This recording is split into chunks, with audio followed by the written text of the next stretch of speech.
నమస్తే రమగారు. నమస్తే జయ. రమగారు, మనము లాస్ట్ టైం ఒక వీడియోలో లలితా సహస్రనామం గురించి చేసుకున్నామండి. 2 years అయింది. చాలా రోజుల క్రితం. ఎలా చదవాలి, ఏ విధంగా దానికి అనుసరించాల్సిన నియమ నిబంధనలన్నీ చదువుకున్నాం కదా, మాట్లాడుకున్నాం.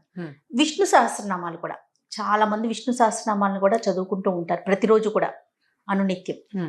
వీటికి సంబంధించి విష్ణు సహస్రనామాలు చదివే ముందు కానీ చదివేటప్పుడు కానీ ఏమన్నా అంటే ప్రత్యేకించి జాగ్రత్తలు కానీ పాటించాల్సిన పద్ధతులు కానీ ఏమన్నా ఉన్నాయా? విష్ణు సహస్రనామం నిత్యం పారాయణ చేసుకోగలిగేది. లలిత 20 నిమిషాలు పడుతుంది, విష్ణు సహస్రనామం 10 నిమిషాలు పడుతుంది. గబగబా చదివేసుకుంటే ఏ సహస్రనామం ఏ స్తోత్రానికైనా మొట్టమొదట మనం 2 కీ పాయింట్స్ తెలుసుకోవాలి జయ. ఏదైనా సరే వాచా దోషాలు లేకుండా చదివితేనే ఫలితం లభిస్తుంది, మొదటిది. రెండోది, ఫలితాన్ని దేన్నో ఎక్స్పెక్ట్ చేసి చదవకూడదు. ఇప్పుడు మాకు వాచా దోషాలు ఎలా పోతాయండి, ఇలాగే వచ్చు, దేవుణ్ణి ఎలా పిలిచినా పలుకుతాడండి, దేవుడికి మనకే ఆ నియమాలు, మానవులకే కానీ భగవంతుడి కాదు, భక్తిభావం వల్ల భక్తిభావానికే భగవంతుడు పలుకుతాడు అని చెప్తారు. అవును, అక్షరాల నిజం. నేను అసలు దాని నుంచి పక్కకే వెళ్ళను. భక్తి చాలా అవసరం. కృష్ణ అనుకో, విష్ణు రామ అనుకో చాలా సులువు, ఒక్క అక్షర దోషం రాదు కదా. ఇంకా కృష్ణ అనేటప్పుడు కాకి వట్రవసుడు పెట్టాలా, గుడిస్తే కీ పెట్టి కింద రావతి క్రీ అనాలా, క్రూ అనాలా, డౌట్లు ఉంటాయి. రామకి ఏ అనుమానము లేదు కదా, చక్కగా చిన్న పిల్లలు కూడా అనగలరు కదా, రామా అని 100 సార్లు అనుకుంటే చాలు. మీరు విష్ణు సహస్రనామం ఎందుకు తీసుకున్నారు? భగవంతుని యొక్క 1000 నామాలని, అవి చదివితే ఆయనకి ప్రీతని, వాటిని చదవటం వల్ల ఒక ఎనర్జీ డెవలప్ అవుతుందని, అది మనకే కాకుండా మన చుట్టూతా ఉన్న వాతావరణానికి కూడా ఉపయోగపడుతుందని ఈ భావంతో వెళ్ళాలి. దానివల్ల ఫలానా ఫలితం వస్తుందని వెళ్ళకూడదు. ఫలానా ఫలితాలు నువ్వు సహస్రనామం చదవగానే నీకు ఇవ్వడు భగవంతుడు. నీకు ఫలితాన్ని ఇచ్చేది భగవంతుడు కాదు, నువ్వు లోపల ఎలాంటి భావంతో చదువుతున్నావో ఆ భావం, నువ్వు ఎలాంటి శబ్దాన్ని ఉచ్చరిస్తున్నావో దానివల్ల ఉత్పన్నమయ్యేటువంటి ఎనర్జీ, అది నీ పాజిటివిటీని పెంచుతుంది. విష్ణువు సులభ సాధ్యుడు కాదు. ఆయన చాలా ప్రార్థించి నా వల్ల కావట్లేదు, నేను చచ్చిపోతానంటేనే వస్తాడు. మనకు తెలిసిన అన్ని కథల్లోనూ ఇలాగే కనపడుతుంది. పురాణ గాథలను అనుసరించే కథ. నామాలు చదివేటప్పుడు చక్కగా దోషాలు లేకుండా నేర్చుకోండి. అమ్మ, మిమ్మల్ని భయపెట్టడం అయితే నా ఉద్దేశం కాదు. ఏది చేస్తున్నామో దాన్ని త్రికరణ శుద్ధిగా చేయండి, దానివల్ల ఫలితం లభిస్తుంది. ఫలితం ఒక్క రోజున ఇలా పైనుంచి ఊడి పడిపోదు, నిదానంగా వస్తుంది. అసలు ఫలితం ఆశించకుండా భగవన్నామాలు చదువుకుంటే వచ్చే సంతృప్తి, సంతోషము, వాటి వల్ల మనకి కలిగే ఆనందము, దానివల్ల ఉత్పత్తి అయ్యేటువంటి ఎనర్జీ చాలా ముఖ్యమైనవి.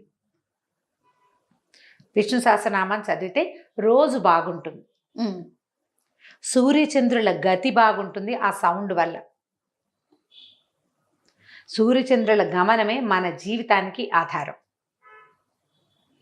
అత్యంత భక్తి శ్రద్ధలతోటి నువ్వు చాలా పూజ చేసినా చేయలేకపోయినా, బోల్డ్ పువ్వులు పెట్టు, బోల్డ్ నైవేద్యం పెట్టు, 11 కొబ్బరికాయలు కొట్టు, అయ్యో వడపప్పు లేకపోతే ఎలాగా అని వడపప్పు పెట్టు, పెట్టకపో మనే పోని, చేసే నామాన్ని శబ్దంలో దోషాలు లేకుండా, వాచా దోషాలు లేకుండా పలకవలసిన విధంగా పలుకుతూ గనక చేస్తే దానివల్ల ఉత్పత్తి అయ్యే ఎనర్జీ ఏమిటో మీకు తెలుస్తుంది. నేర్చుకోండి. మొదట మంచి చక్కటి ఆడియోలు దొరుకుతున్నాయి, సెలెక్ట్ చేసుకోండి. ఎంఎస్ సుబ్బలక్ష్మి గారిని కనుక పెట్టుకుంటే ఆవిడతో పాటే నిదానంగా పరిగెత్తద్దు, తొలి రోజుల్లో పరిగెత్తద్దు. ఆల్రెడీ మేము బాగా వచ్చండి, మేము ఎప్పుడు చేస్తాం అని చెప్పే వాళ్ళల్లో కూడా కనీసం 15-20 అక్షర దోషాలు ఉంటాయి. ఐ బెట్ దాని మీద పందెం కడతాను నేను, తప్పులు పోతాయి. తప్పులు పోకూడదన్న ఇంటెన్షన్ తోటి చదవండి. ప్రధానంగా మనం అర్థం చేసుకోవాల్సింది ఏంటంటే, స్తోత్రాలన్నీ సంస్కృతంలో ఉంటాయి. అవునండి, సంస్కృతము మనకు సంక్లిష్టము సంశ్లేషము అక్షరాలు కలిసిపోయి ఉంటాయి. విసర్గలు ఉంటాయి. అహా మనకు తెలుసు కదా, అహా పక్కన 2 సున్నాలు పెడితే విసర్గ మనకు తెలుసు. సంస్కృతంలో 7 రకాల విసర్గ సంధులు ఉన్నాయి. విసర్గ పక్కనున్న అక్షరాన్ని బట్టి విసర్గని పలకాలో వద్దో, విసర్గ సాగా మారుతుందో రాగా మారుతుందో, అసలు వినపడదో, కనపడకుండా ఉండి రాసేటప్పుడు రాయాలో, అలాంటి నియమాలు ఉంటాయి. అవన్నీ మనకు తెలియదు కదా, మనకు తెలియదు.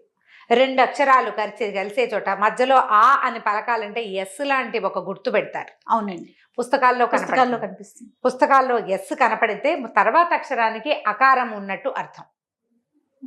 అక్కడక్కడ 2 ఎస్సులు కూడా కనపడతాయి, గమనించండి, మీ అర్థం అవడం కోసం చెప్తున్నా. 2 అంటే ఆ ఉన్నట్టు అర్థం. ఆ ఉందనమాట, ఆ 2వ అక్షరం ఉంది, ద్వితీయ అక్షరం ఉన్నట్టు. ఇప్పుడు మనకి అవగాహన లేకుండా పుస్తకం ఉందని చదివేస్తాం, ఎనర్జీ డెవలప్ కాదు, రాదు, శక్తి బయటికి రాదు. మనం రామా అన్నప్పుడు వచ్చే ఎనర్జీ సులువుగా వచ్చేస్తుంది. నెంబర్ ఆఫ్ టైమ్స్ రామ అంటే ఒక ప్రశాంతత కలుగుతుంది. విష్ణు సహస్రనామంలో కూడా అలాంటి ప్రశాంతతని మనం చదివేశానన్న సంతోషం వస్తుంది, కానీ మీకు చదవటం వల్ల రావలసిన అసలు ఎనర్జీ రాదు, తప్పులుంటే. సో అక్షర దోషం అనేది లేకుండా చూసుకోవాలి. లేకుండా మొట్టమొదట మనకి అక్షరాలు అసలు మనకు అన్ని పలుకుతాయా లేదా అనేది ప్రశ్నించుకుందామా. మీరు ఏ ఛానల్ చూడండి, యాంకర్లకి, మాట్లాడే వాళ్ళకి చాలామందికి అక్షరాలు పలకం. బాకి భాకి తేడా ఉండదు. వీటిని అల్పప్రాణము మహాప్రాణము అంటారు. బా అంటే అల్పప్రాణం, భా అనాలంటే మహాప్రాణ అక్షరాలు. మహాప్రాణ అక్షరాలని అవి గట్టిగా ఒత్తి అవతల వాళ్ళకి విసుగొచ్చేలాగా కాదు, లోపల నుంచి శబ్దం రావాలి. భగవంతుడు అంటే కుదరదు. భగవంతుడు అంటే దేవుడు కాదు, అది ఎవరో. ఆ అక్షరానికి అర్థమే లేదు. ఈ పదానికి బా పెట్టడం వల్ల అక్షరం అర్థం మారిపోయింది. ఆయన ఎవడో దైవం కాదమ్మా భగవంతుడు. మీరు బాకి ఒత్తు పెట్టకపోతే అది దైవానికి సంబంధమైన పదమే కాదు. అది తెలుసుకోండి. మొట్టమొదట ఒక మంచి పుస్తకం సెలెక్ట్ చేసుకోండి. ఎవరికైనా సాంస్క్రిట్ టీచర్లకో, తెలుగు టీచర్లకో, లేదా ఏ పంతులు గారికో చూపించి తప్పులున్నాయా లేదా కరెక్షన్స్ చేయించుకోండి. అవి చెప్పటానికి ఒక మంచి టీచర్ని చూసుకోండి. సంస్కృతం వచ్చిన అధ్యాపకుల్ని పోషించండి అమ్మా దయచేసి. నేర్చుకునేందుకు పూర్తి అవకాశాన్ని తీసుకోండి. మీరు చెప్తారా అని నా వెంట పడకండి అమ్మా. ఇప్పుడు గ్యారంటీగా అదే వస్తుంది, మీరు చెప్పండి రమ్మ గారు అని. నేను చెప్పలేను, నాకు అంత సమయం లేదు. నాతో మాట్లాడిన వాళ్ళందరినీ నేను కరెక్ట్, నీకు కూడా అలా అనకూడదు, ఇలా అనాలని చెప్తాను, కరెక్షన్ చేయడానికి ట్రై చేస్తాను. కానీ క్లాసులు చెప్పేంత సమయం నాకు లేదు. కానీ మీ చుట్టుపక్కల ప్రతి చోట సంస్కృత పండితులు ఉన్నారు. వందే గురు పరంపరాం అనే దీంతో ఒక టైటిల్ తోటి కుల్దీప్ పాయ్ అని ఒక ఆయన చేయించారు ఈ విష్ణు సహస్రనామం. మనం రాహుల్ వెల్లాల్ అండ్ సూర్య గాయత్రి అని 2 పిల్లల పాటలు విన్నాం, బాగా యూట్యూబ్లో ఫేమస్గా ఉన్నారు. వందే గురు పరంపరాం హెడ్డింగ్ తోటి మీరు కొట్టినా కూడా అది వస్తుంది. కుల్దీప్ పాయ్ ఎంత బాగా చేయించారంటే ఒక్క అక్షర దోషం లేకుండా ఉంది. నేను అది విన్నాను. అలాంటివి సెలెక్ట్ చేసుకోండి. మామూలుగా రోజువారీ చదువుకోండి. తప్పులు కరెక్షన్ని ప్రయత్నం చేసి చూడండి. ఏ తప్పులు లేకుండా కనుక చదివితే భగవంతుడు దిగి తప్పక వరమిస్తాడమ్మా. ఒకే రోజులో జీవితాల్లో మార్పు రాకపోయినా కాలక్రమంగా రావాల్సింది చకచకా మన జీవితాల్లో మార్పు వస్తుంది. మొట్టమొదట మనం ఇలాగ ఒక స్తోత్రాన్ని చదివితే దాంట్లో నుంచి ఉత్పన్నమయ్యేటువంటి ఎనర్జీ మనకి ధైర్యాన్ని ఇస్తుంది. ఆ ఎనర్జీ మన చుట్టూతో ఉంటుంది, పాజిటివ్ ఎనర్జీ. అది ఇట్లా చిన్న చిన్న అంకెల్లో లెక్క పెట్టగలిగేది కాదు, చాలా పెద్దది. మనం ఊహించలేం కూడా. మన మొహాల్లో వెలుగుకి కారణం మనం పలికే అక్షరాలు. స్పష్టమైన అక్షరాలు పలికేవాళ్ళు, చక్కగా స్తోత్రాన్ని చేయగలిగే వాళ్ళకి ఆటోమేటిక్గా వెలుతురు వస్తుంది. వాళ్ళు అందంగానే ఉండక్కర్లా, వెలుగు వచ్చేస్తుంది. ఎందుకంటే లోపల నుంచి బ్లడ్ ఫ్లో కూడా అలా వస్తుంది. మన రక్తంలో ప్రతి బొట్టుకి ఎనర్జీ వస్తుంది. దాన్ని సాధించండి. నేను ప్రతిసారి చెప్పేదే, దీన్ని ఇంకా గట్టిగా చెప్తున్నాను ఈసారి. మళ్ళీ ఇలాంటి విషయం చెప్తామో చెప్పమో ఇంకొకసారి అని. దీంతో పాటు విష్ణు సహస్రనామం ఎలా చేసుకోవాలి అనేది ఒక ఇది. స్నానం చేయాలి, పొద్దున పూట స్నానం చేసి చేసుకోండి. సాయంకాలం వేళ కూడా చేసుకోవచ్చు. విష్ణు సహస్రనామం చేసేటప్పుడు తప్పకుండా లక్ష్మీ అష్టోత్తరం చదువుకోమని చెప్తారు. ఎందుకంటే అమ్మవారి నిత్యానపాయని కాబట్టి అయ్యవారి స్తోత్రం చదివేటప్పుడు ఆమెను కూడా స్మరించుకుంటే కనుక లక్ష్మీనారాయణల కటాక్షం మన మీద ఉంటుంది. ఇద్దరిది, అమ్మవారిది అయ్యవారిది. సాయంకాలం పూట కనుక చేసుకుంటే అమ్మవారిని ఇద్దరిని చేసుకోవచ్చు, బాగుంటుంది.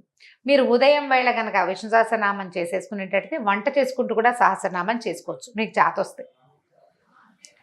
దీంతో పాటు ఇంకొక నియమం ఏం చెప్తారంటే, ఇవాళ రేపు అందరికీ వాళ్ళ జన్మ నక్షత్రాలు తెలిసిపోతున్నాయి. మనకి 27 నక్షత్రాలు ఉన్నాయి. మనకి జన్మ నక్షత్రాలు తెలుసు అందరికీ. ఈ 27 నక్షత్రాల్లో నక్షత్రానికి 4 పాదాలు. అవునండి కదా. ఇప్పుడు ఈ విష్ణు సహస్రనామంలో ఉన్నటువంటి 108 నామ శ్లోకాలు పూర్వపీఠిక ఉత్తరపీఠిక ఉంటాయి. పూర్వపీఠిక ఏమిటి, ఎవరితో చెప్పారు, ఏం చేస్తే బాగుంటుంది, విష్ణువు యొక్క మహత్వము, ఎవరు భీష్ముల వారు ధర్మరాజుకి చెప్పడం, వైశంపాయనుడు చెప్పడం పూర్వపీఠిక. నామాలు మధ్యలోవి నామాలు అంటే ధ్యాన శ్లోకాలు కూడా ఉండి దాని తర్వాత నామాలు వస్తాయి 108. ఆ తర్వాత మళ్ళీ ఉత్తరపీఠిక ఉంది, అంటే ఇవి చదవటం వల్ల వచ్చే ఫలితాలు ఉత్తరపీఠికలో చెప్పబడ్డాయి. ఇప్పుడు నామాలు మాత్రమే ఉన్నవి 108 శ్లోకాలు. ఇవి మొదటి నక్షత్రం నుంచి లెక్క పెట్టుకోండి. మన నక్షత్రపు సంఖ్య ఏమిటి, నక్షత్రంలో మన పాదం ఏది, పాద సంఖ్యలు కూడా లెక్క పెట్టుకోవచ్చు. మొదటి నుంచి మొదలు పెట్టుకుని 1వ శ్లోకం విశ్వం విష్ణుర్వషట్కారో భూత భవ్య భవత్ ప్రభు శ్లోకం దగ్గర అది మొదటి నక్షత్రమైన అశ్విని నక్షత్రపు మొదటి శ్లోకం అన్నమాట. 4 చొప్పున నెంబర్లు వేసుకుంటూ రండి, 4 చొప్పున. మీ నక్షత్రం ఎన్నో నక్షత్రమో చూసుకుంటే మీ నక్షత్రానికి సంబంధించిన 4 శ్లోకాలు కనపడతాయి. ప్రతి నక్షత్రానికి ఇది అని చెప్పట్లా, ఇది ఒక అవగాహన, ఈ రకంగా చదువుకోవచ్చు.